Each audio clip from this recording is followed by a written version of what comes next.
அரசாங்கம் தேர்தல் காலத்துல வந்து ஜனாதிபதி தேர்தல் காலத்திலையும் பாராளுமன்ற தேர்தல் காலத்திலையும் சொன்ன மிக முக்கியமான தமிழர்கள் சார்ந்த ஈழத்தமிழர்கள் சார்ந்த முக்கியமான வாக்குறுதிகள் வந்து ஒன்று இந்த அரசியலமைப்பு தீர்வு சம்பந்தப்பட்ட விஷயம், இரண்டாவது வந்து அரசியல் கைதிகள் சம்பந்தப்பட்ட விஷயம், மூன்றாவது வந்து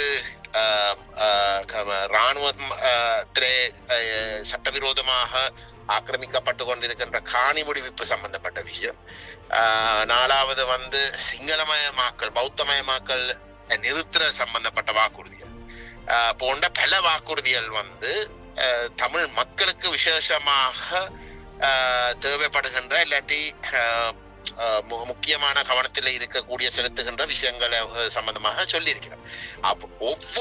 ஒவ்வொரு விஷயத்திலே அவர்கள் வந்து தமிழ் மக்களுக்கு கொடுத்த வாக்குறுதிக்கு நேர்மாறாகத்தான் நடந்து கொண்டிருக்கிறோம்.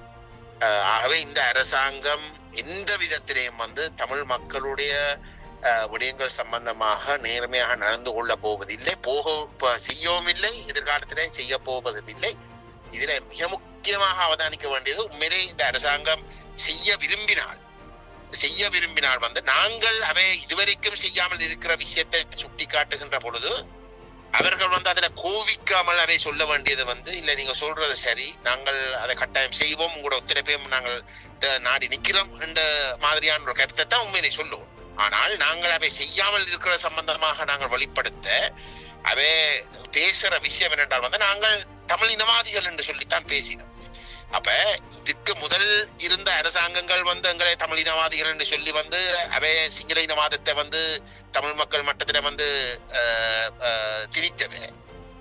இன்றைக்கு அதே பாணியில வந்து இந்த அரசாங்கம் வந்து எங்களை அவர்கள் கொடுத்த வாக்குறுதியில வந்து அவர்கள் செய்யாமல் அவர்கள் எங்களை மாத்த காலத்தை இழுத்தடிக்க அவர்கள் எங்களுக்கு இதுக்கு முதல் இருந்த அரசாங்கங்கள் சிங்கள இனவாதிகள் என்று அவர்களே சுட்டி காட்டுற இடத்துல வந்து அதே சிங்கள இனவாதிகளுடைய பாணியில வந்துதான் இவை இன்றைக்கு எங்களுக்கு எதிராக வந்து நடந்து கொள்ளினோம் என்றதான் நான் சுட்டி காட்டினேன்.